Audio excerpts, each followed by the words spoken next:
No one has, don't worry. Hello everyone, Thomas Ronhaar and welcome back to another video on this channel. Today we are here for the opening round of PSGL season 32. We're here in Australia Oh, I uh, have a huge gap. for This the is first really only good. championship. Um, Obviously we are looking to I'll see if I try can and follow improve this. Let me from see real quick. WR because an unfortunate incident happens. If you want to check it out, make sure to check the description down below. Um, so spoiler alert incoming. We managed to somehow spin in the pits for the 15th time in a row, and yeah, that cost us a possible win, and eventually we ended up P3. So today we're gonna try and avoid those penalties, and you'll find out towards the end of the race that it was a hard task somehow towards the end. So yeah, looking to try and improve on my mistakes recently. I've made quite a few small errors that costed me a lot of points, crucial points, I think, for safe to say for the championship. So yeah, but now we're here in Q1. As you can see on the top right, it's only 1 minute left, so we're only doing one run, and that is because at the start of qualifying it was fully wet. Some people used wet tires at some point, but the track dried very quickly. And at this point in qualifying, the track is already up to full grips. So, starting our lap, you can see it. The track is pretty much fully dry. I think at through tail one it's like 99% grip still, so it's not like this the most amount of grip available just yet. But as you can see, leaving no margin at all. Straight away, just find the limits in qualifying as we do tail one and two very nicely. Break just after the 100 meter ball down to third gear and up to fourth as Barry Borman goes quickest with a 16.79, and obviously we're gonna try and beat that of course as we go for the first sector split. It's a 403, which is a very good first sector, so great start to the lap for now. We just need to carry this momentum heading in towards the second part of the lap. Second sector obviously it's just pretty much just one corner as this second is flat out. Um, we do a 43.96 split. If you can do a 43 split in Q1, that's really impressive. So doing that quite nicely as well, and then heading towards the last sector, I just knew I need to take it easy. As you can see, we're leaving a lot of margin on the exit there.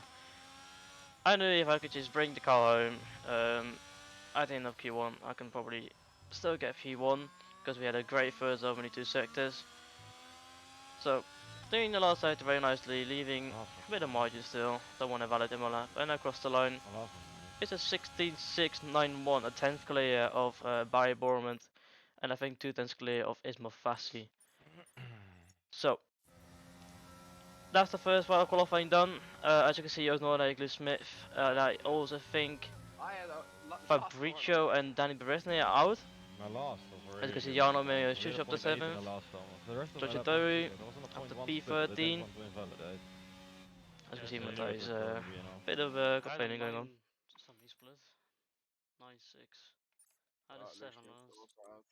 I had the same as Luke Smith, but I corrected, but I went just Yeah, as you can see, a few people still managed to get a lap on the board. That Look at the was time. There's at the some end of the input period. times for that. Oh no, it's not. No. So yeah, Duncan Offler, Philip Presney, the Fabricio knows that Luke Smith and Joost Noordijk are out. So yeah, that is Q1 done. Now on to Q2, doing a used tire run. Just want to get a lap time on the board. Wilson used my quick with 17.0. As you can see, we're fighting to go all the way in the last Oh corner. my days. No My traction tires are so whatsoever. bad. They're And 22%. yeah, that was a horrific lap for I nearly myself. died. Behind both Mercedes drivers of Jake Benham and Jan Otmere. I'm ahead of my teammate and Ismail Fassi. So I later forgot what time on the board, but now our delta is going to be a little bit offsetting in the last sector. Managing to do 10, 1 and 2, not as great as the Q1 lap. So it's not been a great start to the lap. As you can see, not quite hitting the apex as well. Lewis with a 16.49. That's 2 tenths clear of our Q1 lap. So that's a very good time from Will. Very impressive indeed. As we go through the first sector play, as you can see, a 4.2. That's 200 down on our Q1 lap so far. I think at this point of qualifying, the grip should be way higher than it was in Q1.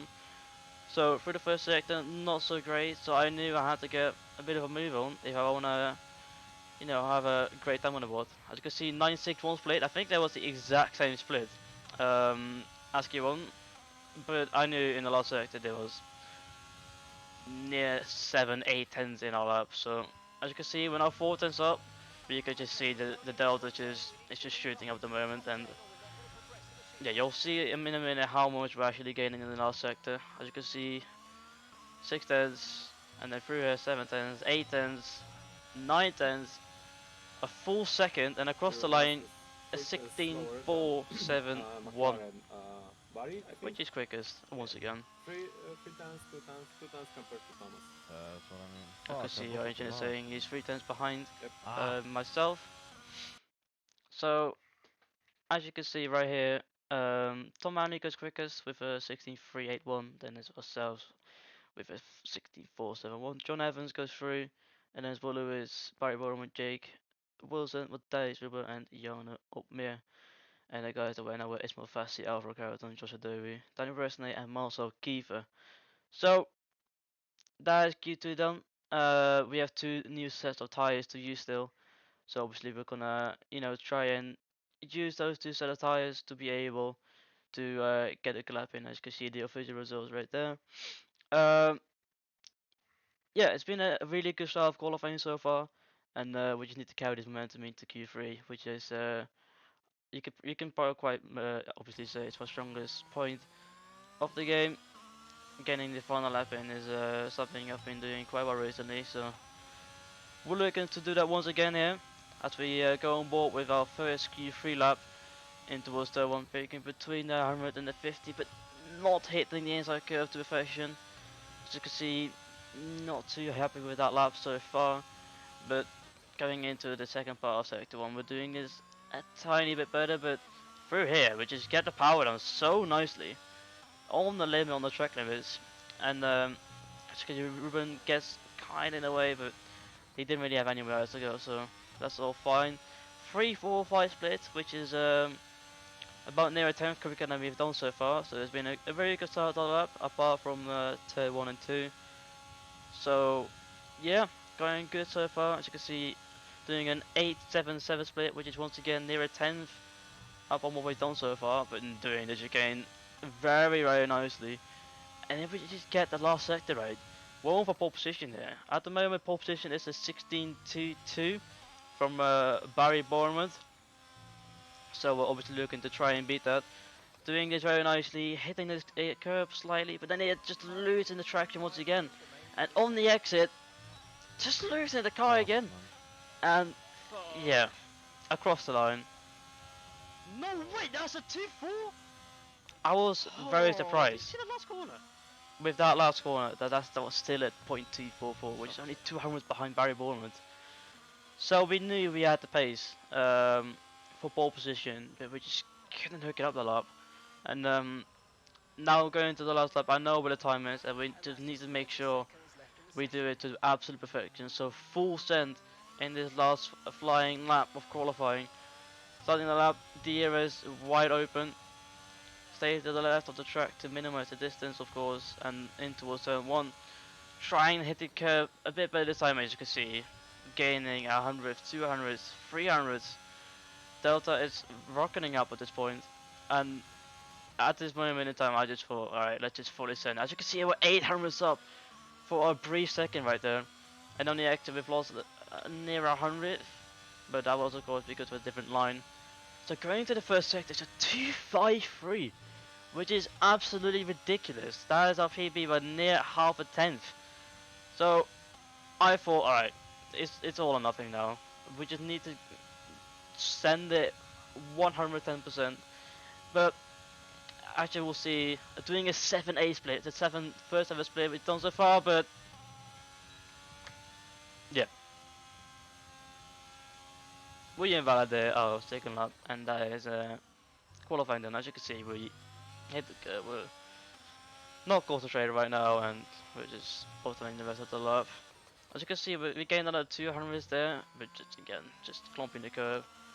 1.6 tenths down after that last corner, but as you can see here, we've gained like near a tenth. So there was so much time in that lap, which couldn't hook it up. That's what it was in qualifying. Ah. Couldn't get it hooked up, and it's just very Oh, nice. unfortunate. Rip. Oh yeah. As you can see, Byron Warren as well, going quickest with a .119, which is yeah. Oh, ik heb hem 1.9 invalid gehad. As you can hear Matthijs say, he did a How was that, 1.9 Matthijs? lap invalid, so both Haas drivers had the pace, but unfortunately qualifying it is Byron Warren that beats us. But all the focus right now is onto the race. Um, the strategy for today would be hard mediums, as everyone else is probably on the same strategy. 5 red lights, and away we go for the season opener. First phase wasn't too great, but the second phase, you can see we just pulled alongside. They were actually ahead fully going into turn 1, and we take the lead of the Australian Grand Prix. Now we need to watch out though, because Barry Bond is gonna have the overtake button on, and he's gonna try and have a look around the outside, but we break super late, leaving a bit of space on the outside, but not too much. But here, leaving him a lot of space to not to make sure he doesn't spin. And now we just need to manage a page, manage the errors, and now we can try and maybe get a gap once again. We did it in the WR Brazil, but as you can see, Barry he's straight away on the attack, and this is it's gonna be really hard to keep him behind us. So yeah, the goal for me today was just to, from this point onwards, to just lead the race, but at the same time save our tires, save our errors, and keep it as high as possible. Because when you buy a Boromir, then even the whole top 5, the likes of Jake, Tom, Wilson, Barry, when you have those drivers behind you, it's gonna be really hard to make a 1 second gap. And I'm gonna say it is pretty much impossible to do it with this such a good grid. As you can see, actually, we managed to create a 6-10 gap, and I thought, alright, let's try and gap for 1 lap. But yeah, it wasn't meant to be, and you'll find out in a few laps time that our pace in the race wasn't particularly the greatest. I think you'll be about to find out that Barry he was just on another level in the race, and in general the whole weekend he's just been extremely fast. So yeah, we just need to manage as much as possible. Really, that's the only thing we can do. As you can see, we're still struggling for front end grip into that right hander. So yeah, just need to try and keep it up and do our best to stay in the lead as long as possible. But yeah, it's gonna be really tough, really. Um, with Barry behind, as you can see, he was kept on a few laps. Onto lap 6, you can see Barry is 2 tenths behind us, so he's probably gonna go for an overtake. But I just thought, alright, let's just let him have his moment, let him take the lead, because we are on 95% ERS, which is yeah, crucial for this race. As Barry, I think at this moment Barry is on 70% ish, so he needs to save a bit now as well. So that means we can save our tires ever so slightly and still have the most amount of battery available. As you can see, we're staying quite close to him. 4 tenths is not particularly bad at all. If you can stay within 4 tenths in the last sector, that's really good. It's just through, you can see turn 1, the dirty air just gets to us. We just lose a tenth on the exit, and that will prove crucial towards the end of the race, that we just don't have the traction that the McLaren ahead of us has. And yeah, it's just gonna be really tough to eventually get an overtake there on the Barry, because yeah, he's just rapid. Nothing really happened as we skip on all the way to lap 14, and this is the phase, the crucial phase of the race. No. You can hear some discussions going on. You can see on the mini map on the bottom left, a few cars are pitting, which is including my teammate. As you can see, teammate is in the pits. So the plan originally was to go to lap 16, and we actually stuck to that. So my goal here is to stick with Barry as close as possible the coming 2 laps, and be able to make the undercut on Barry, because if we overcut him, he will overtake us and probably break the DRS. So all we have to do after this lap is do the opposite to Barry. If he pits, we stay out, but if Barry stays out, we pit. So we're not gonna follow him in. We're just gonna do the opposite of what he does. As you can see, we're using a bit of a battery as well. We're down to 75%. 90%. As you can see, Barry is up to 90%. So his management this race has been extremely good. So we just from here on we need to try and not use the battery, but stay as close as possible, and try and make the undercut work. Because the likes of Matthijs, and I also think Alvaro, and I think also John have made the call to pit very early. They are probably not going to catch us, but if you stay 3 or 4 laps longer than the rest, you might be afraid of getting overtaken and then you're stuck. So, as you can see, losing the car slightly, we need to use the battery here, quite a bit actually, to just stay close to him, because we need the slipstream in and we need to save as much as possible. As you can see, the second group has pitted now, including I think, if I'm not mistaken, Wilson Hughes, George Adowie and Tommy Barachis, and I also think Shanika Clay.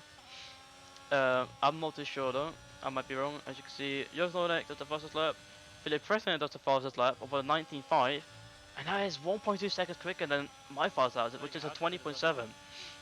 Yes. We're up on the delta though, so it seems like we've been having great pace the last 2 laps. So and of course, William might have used a bit of battery as well to try and make some overtakes done. So we're gonna box this lap for new mediums and looking to try and undercut Barry Borman, because that is the only way we can pretty much overtake him this race. His traction is just too good to be able to get close to him on the coming up on the straights. So as you can see, it's Barry gonna pit. No, he's not. So we decide to do the undercut and pit this lap, making sure to those speed timers. As you can see, doing that very nicely. Not too I was so cautious. not too we did it pretty cautiously, but we just want to be safe, you know. Getting a purple pit stop Close as to the always, exit, Thomas. and as you can hear, it's gonna be closing the exit apparently. So I thought, okay, it's the undercut that's strong, but you'll see. They've only crossed the line now, and Wilson's gonna be behind Tom, I think. Yeah, he is, but then he's gonna overtake him on the exit because of these way more tires than us. But be aware of the gap on the top left, 18.4 seconds. That is probably not gonna change because our tires are still very cold, and as you can see, we're actually losing time. So it's 18.4. I think it touches 18.5 at some point as well. So we need to get a bit of a move on if we want to do anything at the end of the race. As you can see, the gap is still 18.4 seconds. So Barry's in lap has been very strong. You can see he's draining the battery. Gap up to 18 points. Does it go to 18.6? Yes, very slightly. Yeah, we just need to. So Tom has 2 warnings. 2 warnings, okay? You can imagine it. Tom Also has Red 2 Bull warnings. and Williams ahead of you, Jost. Some discussions going on Yes, again, yes, and yes. Bayer Borman and Jan Altmeer pit right now, and they are gonna go to new mediums, and it's gonna be important to see where those 2 drivers are gonna come out. You can see in the distance, Bayer Borman is exiting the pit now, and we overtake Jana right there, so that is not a threat. But Barry Borman is ahead of us, but crucially, his tires are so cold that we can just get up alongside, and up until the lead we go. Now Jake Benham is gonna try and have a look at us, trying to get in the mix, because he wants to get involved as well. But as you can see right there, Barry Borman stays ahead of him, and the gap has changed. Obviously, we take the lead, but 1 air pressure tires around this track is absolutely crucial. You can see gap is 8 tenths right now, but you're about to find out that Okay. it wasn't going to be enough, and Barry Borman actually used a bit of battery to close the gap down. Moving on to lap 23, nothing really changed. We kind of made a small gap to the guys behind of Jake and Wilson. They've just been in save mode the last few laps. As for breach of the nose of the tires, and you'll see right here, Barry Borman gets a very good run, and we need to be careful here. We need to try and stay ahead if possible. But you're about to find out, we brake way too early.